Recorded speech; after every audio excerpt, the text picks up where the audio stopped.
guys, welcome and welcome back to my YouTube channel. I came back again after a long time guys. So आज है, मुझे तो date भी याद नहीं रहता है गाइज। ऐसे लगता है कि जब आप पढ़ते रहते हो ना तभी आपको डेट ये सब याद रहता है।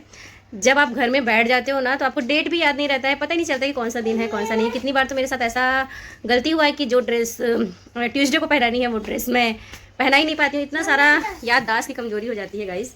सो कोई बात नहीं, जो भी मदर्स होंगी या फिर न्यू मदर्स होंगी या जो मदर्स बन चुकी हैं वो इस बात को रिलेट कर सकती हैं कि कितनी याददाश्त की कमजोरी हो जाती है।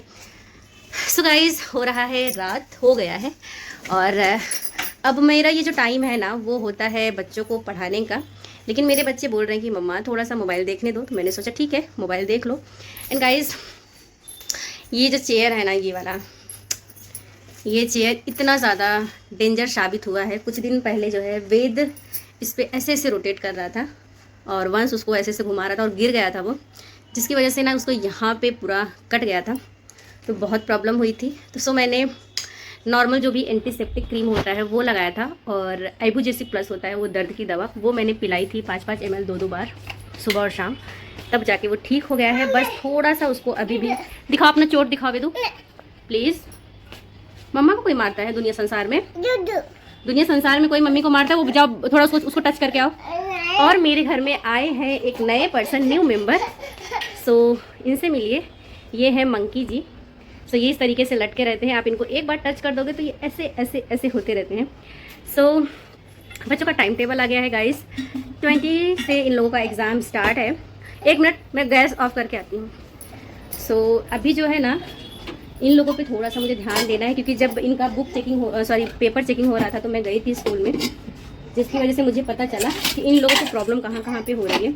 इनकी राइटिंग में, इनकी जो है सेंटेंसेस में कहाँ कहाँ प्रॉब्लम हुई थी, तो ये मैंने बहुत बारीकी से नोटिस किया था। सो मैं इस बार सोची हूँ कि मैं इन सारी चीज़ों को बहुत ही बारीकी से मैं उनको पढ़ाऊँगी और एक एक वर्ड को याद कराऊँगी, मेरी कोशिश है। बट देखते हैं बच्चे कहाँ तक चीज़ें कवर कर पाते हैं। बिकॉज क्या होता है ना बच्चों को इतना सारा याद नहीं होता गाइस। इतने सारे सब्जेक्ट होते हैं, हमारे समय में इतने सारे सब्जेक्ट नहीं हुआ करते थे, अभी तो इतना सारा सब्जेक्ट है और बच्चों को उतना याद करना होता है। और छोटी सी दिमाग है, छोटी सी, और पढ़ना इतना सारा पड़ता है। इस हो गई है रात, अब मैं चल रही हूँ थोड़ा सा कुकिंग करूँगी। अभी वेदू को मैंने जस्ट अभी सुलाया है, देखो अभी जस्ट सोया है ये। और गाइस मैंने मीशो से ना ये बहुत ही अच्छा सा, क्या बोलते हैं इसको, बेबी वाइप्स मंगाया था। 5 या 6 में मिला था और ये अंडर 200 का था गाइस। इतनी अच्छी इसकी फ्रेगरेंस है ना, ये रूम में रहता है ना, ड्रॉर में रखी रहती हूँ ना, जब भी मैं ड्रॉर खोलती हूँ इतनी अच्छी सी खुशबू आती है ना कि जैसे लगता है कि यार कितनी अच्छी परफ्यूम है। सो इसका नाम है लिटिल एंजल। आप मीशो पे जाना, आपको लिटिल एंजल सर्च करना, आपको बहुत ही अच्छी सी खुशबू वाली बेबी वाइप्स मिलेगी। जब आप ऐसे वाइप करते हो ना, आफ्टर जब भी आप मेकअप करते हो तो मेकअप को सबसे पहले ना आप बेबी वाइप करो। पहले पूरे मेकअप को अच्छे से वाइप करने के बाद ही फेस वॉश करना चाहिए गाइस, नहीं तो क्या होता है ना पूरा आपका मेकअप पूरा फैल जाता है। तो बेबी वाइप्स तो बहुत ज़रूरी है, वो आपके पास होना ही चाहिए। सो गाइस, मैं क्या बातें कर रही थी, मैं कहाँ किस टॉपिक पे आ गई। सो गाइस, बच्चों का एग्ज़ाम चालू हो गया है, तो अभी मैंने बच्चों का टाइम टेबल, बच्चों का जो भी पोर्शन है वो मैंने प्रिंट आउट निकाल लिया है। अब मैंने देखो, जब इन लोग की बुक चेकिंग हो रही थी ना, तब मैं वो टाइम पर गई थी स्कूल में, पेरेंट्स मीटिंग था तो वहाँ पर मैं गई थी।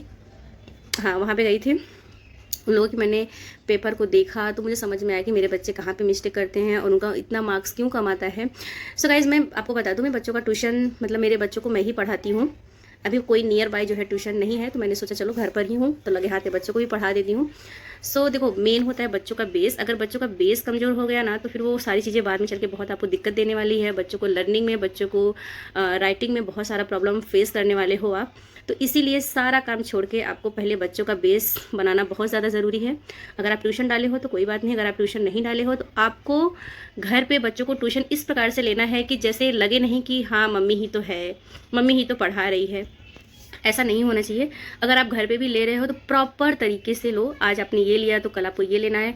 टाइम टेबल के हिसाब से बच्चों को पढ़ाना है और स्ट्रिक्टली पढ़ाना है। बच्चे ने गलत किया तो पनिशमेंट दो और बच्चे ने सही किया तो अप्रिसिएशन करो। बच्चे ने अच्छे मार्क्स लाए तो उनको रिवार्ड दो।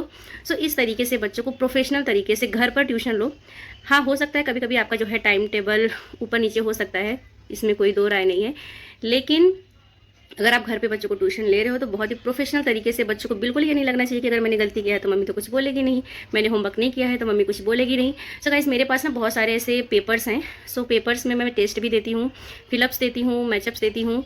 और जैसे टेस्ट होता है ना स्कूल में, वीकली टेस्ट, मंथली टेस्ट होता है ना, तो उस हिसाब से मैं बच्चों को घर पर ही देती हूँ और टाइम देती हूँ, तुमको इतने टाइम में करना है आपको राइटिंग। और गाइस बच्चों में ना थोड़ा सा लर्निंग का थोड़ा दिक्कत होता है, स्पेलिंग को वो याद नहीं कर पाते। मेरे बच्चों के साथ भी होता है। मेरा जो छोटा वाला बच्चा है ना, वो समझता तो है लेकिन एक्सप्रेस नहीं कर पाता है, मतलब लिख नहीं पाता है। उसका वो ओरल ठीक है बट वो राइटिंग में थोड़ा सा दिक्कत करता है। सो ये सारी चीज़ें हैं। और अभी यहाँ पे पता है गाइस, आंसर इतने सारे होते हैं, बड़े बड़े आंसर्स भी होते हैं, तो कुछ जो है क्वेश्चन मिला के आंसर होते हैं, आप लोगों ने देखा होगा। सो इस तरीके से जो क्वेश्चंस होते हैं तो मैं बच्चों को समझाना पड़ता है कि भाई देख, इतना क्वेश्चन तुमको एज इट इज़ आंसर में लिखना है, बस आपको इतना ही लर्न करना है। जब मैं बोलती हूँ इतना ही लर्न करना है तो वो बहुत खुशी खुशी बोलती है, हाँ मम्मी मुझे बहुत अच्छे से लर्न हो जाएगा। सो ऐसा है गाइस। और जो छोटे छोटे वर्ड्स होते हैं ना, 3 टाइम्स 5 टाइम्स उनको बोलो कि बोल बोल के लिखे, बोल बोल के लिखने से ना फिर जल्दी याद हो जाता है। सो ये है कुछ टिप्स। और जो भी टाइम टेबल होता है ना, तो वो मैं फ्रंट पे लगा दी हूँ और उनका पोर्शन जो है प्रिंट आउट निकाल के देख ली हूँ कि मराठी में ये है, मराठी और हिंदी में ये है, ईवीएस में ये है, मैथ्स में ये है, इंग्लिश ग्रामर में ये। तो उस हिसाब से, जिस हिसाब से उनका एग्ज़ाम का डेट वाइज रहेगा, तो उस तरीके से मैं 1 डे पहले ही प्रिपेयर करके भेजूँगी। सो बच्चों के पेपर्स हैं और टेंशन सबसे ज़्यादा मुझे होता है। मेरे हस्बैंड रात को 11 बजे तक आते हैं, तो उनको वैसे भी बच्चों को पढ़ाने का टाइम नहीं होता है। संडे को उनका ऑफ रहता है, लेकिन संडे को फिर हम लोग बाहर जाते हैं घूमने वगैरह के लिए। सो मतलब कि माँ और बाप में दोनों में से बच्चे किसी एक पर्सन को बहुत डरना चाहिए। मेरे बच्चे ना, मैं पढ़ाई के मामले में बहुत स्ट्रिक्ट हूँ, और मेरे जो हस्बैंड है ना, जो भी मैनर्स से रिलेटेड जो भी वैसी एक्टिविटी होती है ना, तो वो उनमें बहुत ज़्यादा स्ट्रिक्ट है, जैसे मॉर्निंग में उठना, पूजा वगैरह करना। सो इस मामले में वो बहुत स्ट्रिक्ट है।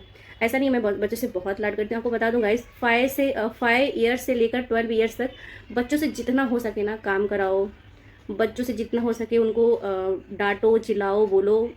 एंड ऑफ द डे आप मतलब मना भी लो, लेकिन जितना आप ये करते हो ना, और 12 ईयर्स के बाद जब टीन एज आता है ना, तो वो टाइम पे बच्चों को फ्रेंड बना लेना चाहिए। क्योंकि अगर आप टीन एज में डांटोगे, टीन एज में आप बोलोगे ना, तो बच्चे बहुत दिल पे ले लेते हैं। तो देखो, सब जो माँ बाप होते हैं ना, अपने बच्चों को हैंडल करने का तरीका ना सबका अलग अलग होता है। मेरा अलग है, आपका अलग होगा, सबका अलग अलग होता है। तो आपके बच्चे किस बात को लेकर खुश होते हैं, कैसे वो मान जाते हैं, ये आपको बखूबी आना चाहिए। सो ये रहा टुडेज़ वीडियो गाइस। मिलते हैं आपसे नेक्स्ट ब्लॉग में। और चलती हूँ मैं किचन में, और बर्तन भी धुलना है, ठंड का मौसम है तो इस पानी में हाथ डालने से थोड़ा सा डर लगता है। और थोड़ा सा क्लीनिंग वगैरह भी करना है, बच्चों के एक ड्रेस है उसको भी धुलना है। सो ये सारा कुछ काम है। मुझे कैसा ना, सफाई कैसा पसंद है कि जब तक यहाँ से चीज़ें यहाँ नहीं रखो, वहाँ की चीज़ें यहाँ ना रखो, तब तक मुझे ऐसा लगता है कि क्लीनिंग हुई ही नहीं। सो ये चीज़ें डेली बेसिस पे तो नहीं हो सकती हैं, लेकिन मेरी कोशिश रहती है कि मैं सारी चीज़ों को इधर उधर करती रहती हूँ ना, तो फिर मुझे बड़ा अच्छा लगता है, मुझे बड़ी खुशी होती है। सो गाइज़ मिलते हैं आपसे नेक्स्ट ब्लॉग में। तब तक के लिए खुश रहिए, अपना ध्यान रखिए और खूब ढेर सारा प्यार बांटिए गाइज़। ज़िंदगी का कोई भी वारंटी एंड गारंटी नहीं है, कुछ भी कभी भी हो सकता है।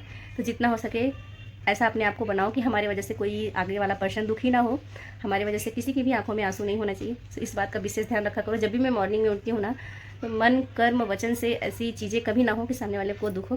तो ये नए वर्ष में नए संकल्प के साथ इस ईयर को मैंने स्टार्ट किया है, और आप लोगों से बहुत सारी बातें शेयर करते रहूँगी। और मिलती हूँ आपसे नेक्स्ट ब्लॉग में। तब तक के लिए bye bye guys, lots of love.